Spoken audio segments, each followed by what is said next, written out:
Hi, I'm Joyce Sanke, and my mission is to help millennials, managers, and business owners accelerate their journey in living their abundant life.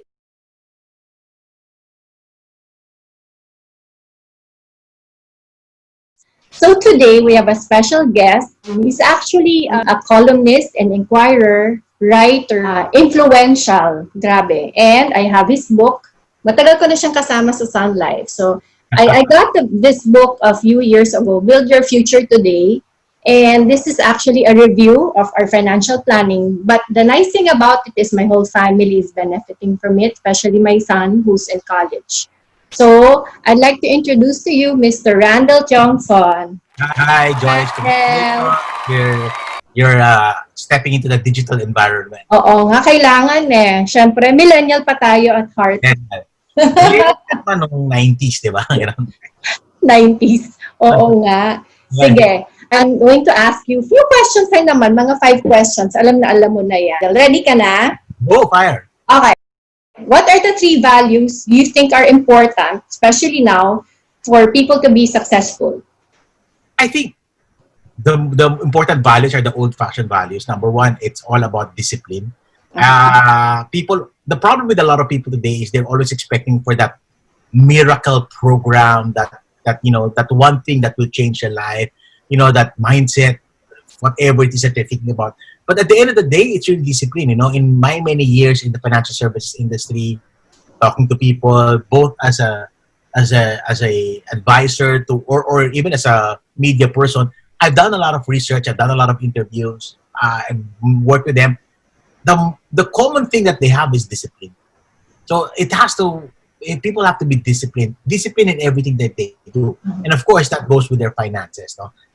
The story of successful people, when you look at it, it's really the reason why they become financially successful is because at the onset, they were very disciplined. That's something. Or at a certain point in time, they became more disciplined. Nobody was looking for that one-time, big-time thing. Easy money. Everybody was all about layering, all about building over one and over another. So discipline is one. Second is really strong ethical values. So the connection on. So ethical values are very important. They're about relationships. They're not about I'll make money from you, tapos tomorrow I will forget. They're all about these things. So in fact, you'd be surprised that while they are successful, they are not as bottom line oriented as some people, which just allows them. So amazing na. So that's very important. So discipline, high ethical values, kasi yun yung nila eh. And then lastly, another thing that I saw with successful people, they are actually surprisingly generous. Generous with time, generous with money. So I think this is a good combination. Discipline, good ethics, good morals, and then eventually generosity. This is something that I see common with a lot of these people, which we're trying to espouse as well, no? You're disciplined, you know how to handle things. It's not about yourself. You have to think of the bigger picture. You have to, take care of your brothers and sisters around you.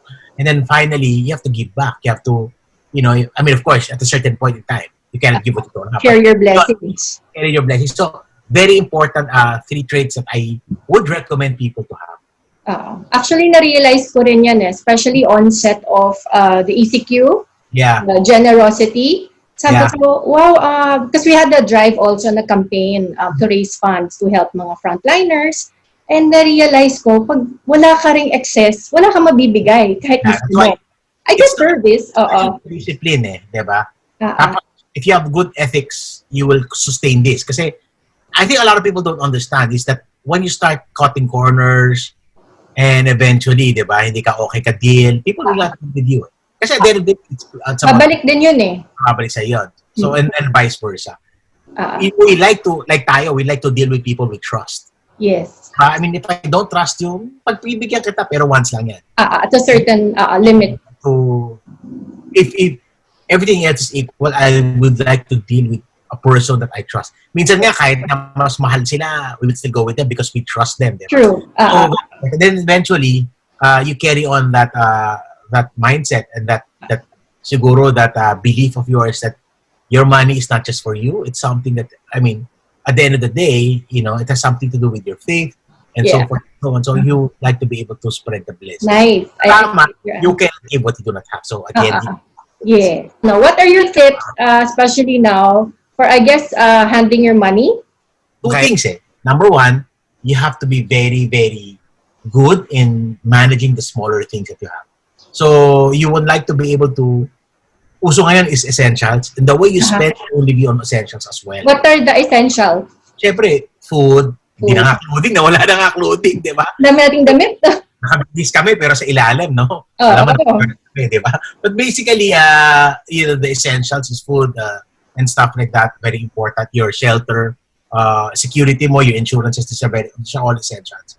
But the other things, you can use the money for that and save it and invest it. Example, travel.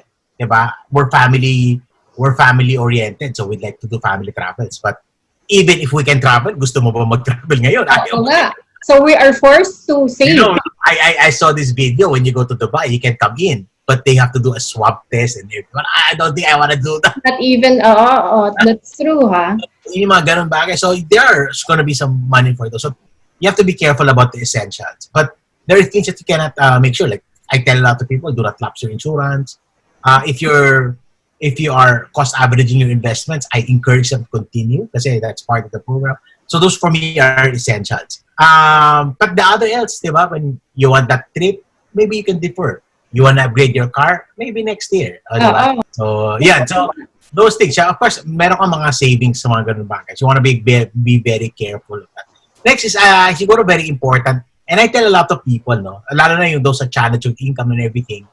Siguro wag masyado ma-pride kasi ay ayoko magbenta, nakakaya. Ay ayoko mag-sideline. Ay ayoko magganyan. Sabi ko, there's nothing wrong with that. In fact, in ka nga ngayon, pag may business ka. Pag may business ka, online business, di ba? Very important, you should have that. You should be able to that flexibility. The younger people call it pivot. It's called the pivot, no? So pivot, in fact, pivot was not, it's a concept that Kamas yun, like alien for us. Pivot. Sa kanila, that's very common. Pivot tayo dito. So, they change. Even businesses, they learn how to pivot. So, that's very important. You should also see certain things, diba? So, very important is the second tip. Have the humility, have the to do things that you're not used to doing it. Like, some people have very strong baking skills. O, diba? I mean, lagi nga ako nabebentahan eh. So, mga ganon. Nakakataba nga. Minsan, diba? Lahat pinapatulan. So, very important you need to do that. Okay? And siguro third, very important at this point in time, sa akin siguro it's really more about very important that you understand safety precautions. Kasi at the end of the day, may mga tao talaga na this is the problem, Joyce eh. You can go excessively afraid, fearful that you can't do anything, or excessively naman na, alam mo yun, reckless. There's a line between that eh. Where do you draw the line? Example, if I go out, essential. Either I need to buy food. Grocery, Ako yung designated grocery person here. To buy food or something medical, very important. Yun, or something that I can earn from. Right? So very important sa akin yan. Now, anything else, I don't go out. So that automatically limits my exposure outside. So kung hindi rin naman essential, wag na, hindi. Diba? I can survive not eating in a restaurant. In fact, I like to eat out. The problem is, and yesterday I had to buy something in the mall eh, So, of course, mask and everything. And then people beginning to eat out. Sabi ko, naka-mask nga ako. Pag kinain ko, tatanggalin ko. So, parang din. Take out ko na lang. So, mga ganun bagay. So, yun yung mga ganun bagay. So, that's the wisdom. So, stick to the essentials. Yes. You see certain opportunities for you, you take it. Maganda ngayon, setup cost is not going to be expensive. Like for some people who wants to sell insurance, they can do that because they can do digital. I don't know how you're going to train them lang. No? But for some people, they can do that. And then lastly, yung talaga, there has to be some level of wisdom and of proper care na hindi ka naman fearful. Like, diba? I telling people, do not spray alcohol on your vegetables. No? So you're contaminating it. Vinegar na lang. What do you think about insurance policy and financial planning? Sa akin, essential yan eh. Very important that at this point in time, insurance has always been important and now more than ever because, you see the problem when nawalan ka ng trabaho, nag-struggle ka na. Nawala pa yung income provider, lalo na yon. So you can see that, no? So very important you do that. Plus, I love the insurances today, no? I mean, I sold insurance many, many years ago. Oh, I can't believe it was in the 90s, no? Okay, so... Ay, mas ahead ka sa akin, eh. I started to sell insurance in 1993. Wow! Very young then, okay? Hindi naman halata. So, disclaimer, 1993. But I like the programs, the critical condition, the critical care.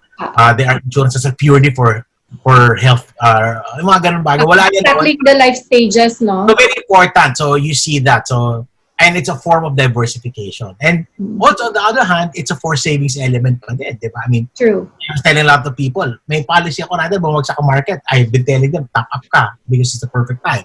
So, for me, that's very important. Now more than ever, I think people should value it more. Yeah. Which I think was good. I saw this study that insurance is in the top mind of a lot of people today. No. So, yeah, everybody's scared. Kasi everybody's scared. I don't think you should be scared. You just have to be properly covered. Manage your money well so that you can afford, these premiums that you have to pay. So this is part of managing the risk also.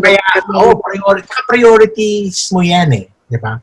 Priorities mo yan. So, like in my case, although I've left the industry many, many years, I still have a very strong affinity towards it. No? So, that's why my wife and I, priority namin yan. In fact, sabi ko nga, yung advisor ko, wala na kailangan gawin kasi asawa ko, mas mabilis mag-monitor ng premium eh.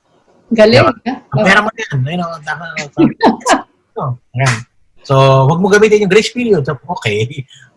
So, those things are important. What is the relevance of financial coaching naman for you? For financial Joyce, let me tell you something. In all these years that I've been doing this, money is behavioral. It's not mechanical. We talk about tips and a concept and idea. I do that. You do that. Everybody does that. This is how you manage money. This is how you invest. But at the end of the day, people don't do it because it's more about the behaviors. So coaching comes in, financial coaching comes in because you need to coach somebody to do something that he's not used to doing. Very, very few Filipinos would be financially disciplined. Very few yan. Kahit nga yung magulang matipid, minsan yung anak hindi. You see that. These things are going to, that's why the coaching comes in. You need somebody to help you. You need somebody to guide you. Especially if you don't have that discipline also, diba? The accountability and all these things, the third-party perspective, very, very important. So I think now, more than ever, there is this acceptance.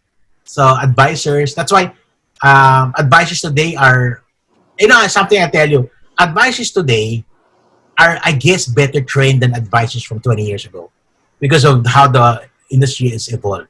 Mm-hmm. Now, on the discipline side, I don't know. But at least on the competency side, very important. The products have evolved. So, very important that alam natin na it has to be coaching. So, it's not mechanical, it's behavioral. Therefore, coaching is very important.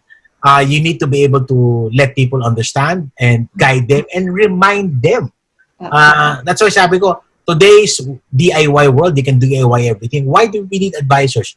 Because you need coaches, you need advisors, you need people to remind, you need people to call somebody, you need people to explain, you need people sometimes hand-holding exercises pa. They need to guide them. And I guess if the relationship between an advisor and a client is solid, then there's accountability in both sides. Diba? So, maganda yan. So nakikita ko, Randell, ngayon, the difference with the generation now is they're more open. Kasi for you to be coach, di ba? Ako yung coach mo, ikaw yung coach ko. I have to tell you the truth. Yeah. And I was telling a lot of these advisors today, because of the trust that people give you, you have to hold yourself in a higher level of accountability. And set aside my ego. Yeah, set aside your ego. Looking good. And you have to be competent enough. Very important. There has to be enough technical know-how. Of course, not just... Kasi we were raised that we were focusing on soft skills. Today, it's different. You don't need... Soft skills are important, but you need hard skills as well. Competency, character. To remind advisors, hindi pwedeng magaling ka lang mag-build na relationship. Kailangan alam mo yung ginagawa mo. Because your clients expect you to teach them. You are the greatest resource of the client. Therefore, you have to be held in a higher level of accountability. You have to go through a process. So, I've been doing a lot of training for them and reminding them, the market has changed. If you have not the clients do the research. Yeah. They have access, everybody has access to information. It's very important that you know what you're doing. So, I tell a lot of, sabi niya, Mr. Tiongson, it's a good idea for me to be an advisor ko. Willing ka mag-aral? Diba? Willing ka, give it enough time? And are you willing to do the work? Then that's good for you. If you're not, this is not something for you to do. Kasi nga yan, in that level. And eventually now, we're trying to push them to a higher level of accountability and competency. So, an advisor is highly competent and highly accountable. That, again, for me, is essential as well. And they are those who can actually be a better coach for you. In 2005, singit ko lang, I co-founded a group called the RFP, the Registered Financial Planner Institute. Why did I do that? Because I felt it was time for advisors to have that level of competency and accountability. And believe it or not, 15 years after, it's the largest, most recognized. And you see, the graduates are very different. The way they do things. They approach. Yeah, I was telling them that don't worry about sales because the sales will naturally come. It will come. They do. So that was a change. I couldn't do it although I was part of the insurance industry before, inside, I can't do it from inside. I had to do it from outside. So, which there's a bigger market which worked for me, and I guess 15 years after the RFP is there are more advocates. And Randell is everywhere abroad, in the Philippines. There's so many authors, there's so many bloggers, and so many vloggers about it. Dati ilan lang kami. Kaya nga, sobrang liit namin dati, magkakaibigan kami. Efren Cruz, myself, Chinkitan. We're not even, siguro 5 lang kami of these things. But there's so many Filipinos, di ba? They need a lot of education. In many ways, di ba? Dati TV lang. Ngayon, meron na show. And I guess yung readiness ng tao. Yeah. Kasi may market. You've seen that the market today is more financially savvy. Although, syempre, marami pa rin problema. So, we want trying to fix it. What is your message, Randell, to our Filipinos, especially now? Sa akin lagi, it sounds so cliche, but do not live your life in fear. I think we go through a lot of challenges. We've gone through something not the same, but we've always gone through challenges. But every time there's a challenge, every time there's a crisis, recovery will happen. So, you have to position yourself to prepare for recovery. What can you do so that when recovery comes in, you start running. You don't do adjustments. But siguro very important, fear kasi is very crippling. Nakakasira ng diskarte yan. Lahat naman tayo may fear Lahat tayo may fear, but you have to manage those fears. You have to manage it. Today, I know people are saying, God is always sovereign. God is always faithful. You will always see that He has plans, and you just have to trust in Him. Like the government, I think, is doing its best, but the government cannot please everybody. They cannot do a perfect job because they're imperfect people. There will always be going to be problems. I have some rants against them with this pandemic, but I know God is in control. I know God has deep purpose. Knowing that, I live. So, sabi ko nga, okay, paano pag nagka-COVID ako?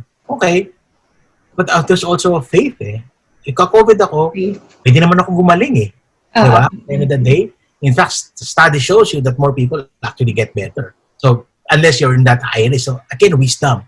So, don't live your life in fear. Live a life of hope, but there's wisdom in what you do. So, yun ang aking Miss Universe. Word of wisdom. Oo nga, Miss Universe. Panalo ka na talaga. Tiklop na yung iba. Yes.